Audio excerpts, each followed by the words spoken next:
안녕하세요. 오늘은 제가 30살에 일본 워킹홀리데이를 신청해서 합격한 이야기를 해보려고 해요. 왜냐면 제 주변에도 일본어를 되게 잘하고 일본에 관심이 많은 친구들이 있는데 그 친구들조차도 일본 워킹홀리데이가 25살까지만 신청이 가능한 줄 알고 기회를 놓치는 경우가 있더라고요. 그래서 아직도 일본 워킹홀리데이가 25살까지로 알고 있는 사람들이 많구나 하는 생각이 들어서 30살까지도 신청을 할 수 있다라는 걸 알려드리고 싶어서 영상을 찍게 됐어요. 일본 워킹홀리데이의 그 나이 제한이 25살인 것까지는 맞아요. 근데 합당한 이유가 있으면 30살까지도 가능하다라고 나와 있거든요. 그래서 저는 준비를 할 때 그 합당한 이유를 내가 잘 이야기를 해야겠다라고 생각을 하고 준비를 했습니다. 우선은 일본 워킹홀리데이를 준비할 때 제출해야 되는 서류가 굉장히 많아요. 근데 대부분의 서류들이 문서화된 걸 출력해서 제출하는 게 대부분이고 제가 앞으로 어떻게 하겠다, 뭘 하고 싶다 이렇게 제 의견을 전달할 수 있는 건 이유서랑 계획서 이 두 가지밖에 없어요. 그래서 저는 이유서에 일단은 제일 많은 시간을 투자했고요. 이 이유서 안에 내가 왜 이 늦은 나이에 일본을 가야만 하는지에 대해서 그 심사관들을 설득하려고 엄청 고민을 많이 하고 썼습니다. 근데 일단은 이유서랑 계획서를 잘 쓰기 전에 저희가 제출해야 되는 서류가 한 12가지 정도 있죠. 근데 이 중에서 하나라도 잘못되거나 누락이 되면 다시 서류를 달라고 요청하지 않고 그냥 바로 탈락이 되거든요. 그래서 무조건 제출하는 서류를 2번, 3번, 4번 정말 꼼꼼히 확인을 해주셔야 됩니다. 거기 체크리스트가 있는데도 저는 막 혼자서 체크리스트 만들어가지고 몇 번씩 확인을 하고 제출을 했거든요. 그래서 저는 실제로 그 서류들을 대행사에 제출을 하러 갔을 때 대행사에서도 손볼 게 없을 정도로 제 자료를 너무 준비를 잘 해왔다 하셔가지고 그냥 바로 넘겨서 제출을 했는데 합격을 했습니다. 그래서 대행사에서 물론 뭐 빠진 부분을 더블 체크해 주시겠지만 최대한 본인 선에서 꼼꼼하게 준비해가는 걸 추천드리고요. 저는 준비를 할 때 바나나 워홀 사이트를 참고했어요. 아마 이미 많은 분들이 그걸 보고 준비를 하셨겠지만 꼭 그 사이트를 참고하셔서 꼼꼼히 보시는 걸 추천드립니다. 서류 준비에 대해서는 바나나 워홀에 너무 설명이 잘 돼 있기 때문에 저는 그 과정들은 생략을 하고 이유서랑 계획서에 포커스를 맞춘 이야기를 해보려고 합니다. 우선은 계획서랑 이유서 두 개 다 중요하겠지만 저는 이유서를 좀 더 중점적으로 준비를 했는데요. 이 2장가량 되는 페이지 안에서 내가 왜 지금 이 나이에 일본을 꼭 워홀로 가야 하는지 설득한다는 생각을 가지고 이 서류들을 작성을 했어요. 사실 일본에 관심을 갖게 된 계기에 대해서는 특별히 차별화된 내용을 가질 순 없었어요. 왜냐면 저는 막 J-POP을 정말 좋아했던 것도 아니고 그렇다고 막 애니메이션에 완전 빠져서 일본어를 막 공부할 정도도 아니었어요. 근데 저는 좀 다행스럽게도 영화관에서 처음 봤던 영화가 하울의 움직이는 성이었던 걸로 기억을 해요. 그리고 태어나서 처음 해외여행을 가본 것도 일본이었어요. 어쨌든 제 인생에 처음으로 했던 어떤 것들이 일본과 연관이 되어 있잖아요. 그래서 저는 그 에피소드를 좀 중심적으로 적었던 것 같아요. 제 기억 속에 일본과 연관된 에피소드를 연장시켜서 스토리를 만들어서 이야기를 했습니다.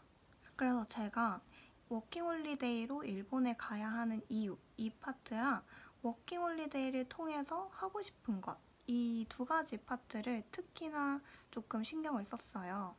왜냐면 제가 워킹홀리데이를 준비하려고 검색을 하다 보니까 일본어를 잘하고 싶어요 라고 말을 하면 유학비자로 가세요 이렇게 하고 일본에서 열심히 일해서 돈을 벌고 싶어요 하면 그럼 취업비자를 이용하세요 이렇게 한다는 거예요. 그럼 도대체 내가 워킹홀리데이로 가고 싶은 이유를 어떻게 합리적으로 설득을 할 것인가 이거를 되게 고민을 많이 하다가 일본에서 막 여행으로 갈 수 없는 그냥 일상의 생활들이 너무 궁금하다라는 말에 초점을 맞췄어요.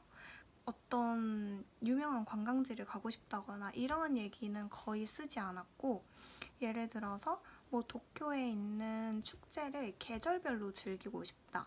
그러기 위해서는 한 지역에 오래 머물러야 한다. 이러는 식으로 작성을 했고 일본에 오랜 기간 체류함으로써 실제로 일본인들과 함께 생활을 하고 그들의 일상의 문화를 내가 이해를 하고 싶다. 이런 식으로 작성을 했습니다. 그래서 이미 여행으로 몇 차례 일본은 가봤지만 그때 동안 그냥 주요 관광지만 보고 돌아와야 할 정도로 시간이 부족했고 그러기보다는 좀 오랜 기간 한 지역에 있으면서 이자카야에 가서 저녁에 뭐 맥주도 한잔하고 일본인 친구들이랑 교류도 하고 하면서 실제로 일본인과 어울리고 일본 사람들의 그런 문화를 내가 좀 조금한 거라도 일상적인 부분을 체험하고 싶다. 이런 식으로 많이 강조를 해서 썼습니다.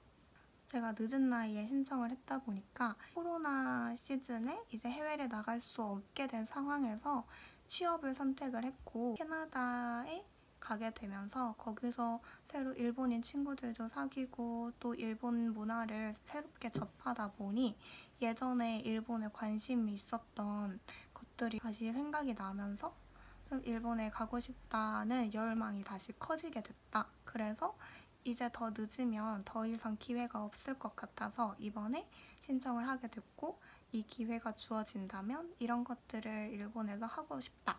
이런 식으로 작성을 했습니다. 그리고 워킹홀리데이를 가서 하고 싶은 거 이런 거를 쓸 때도 아까 말씀드렸다시피 좀 소소하고 일상적인 소재들로 채웠어요.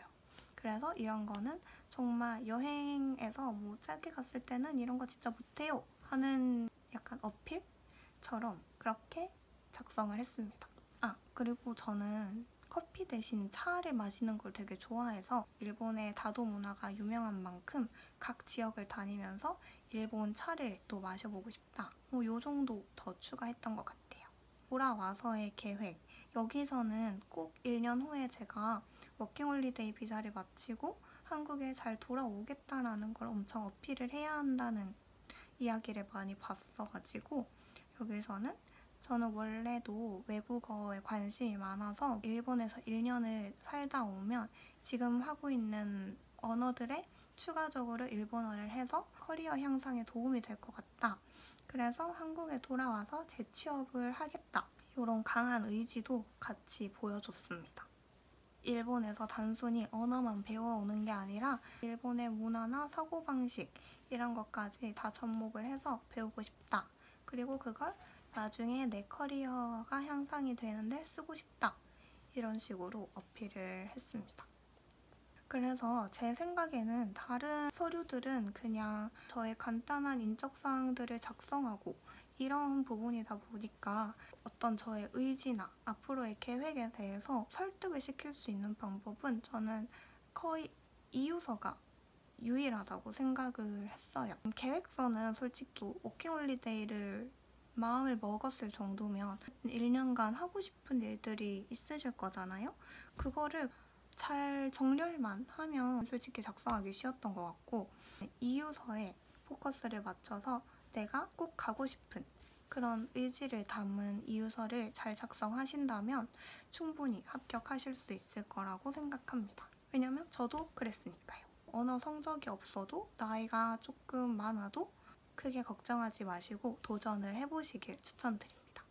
오늘 영상은 여기까지고요. 다음 영상도 또 재밌는 내용으로 찾아올 테니까요. 꼭 확인해주세요. 안녕.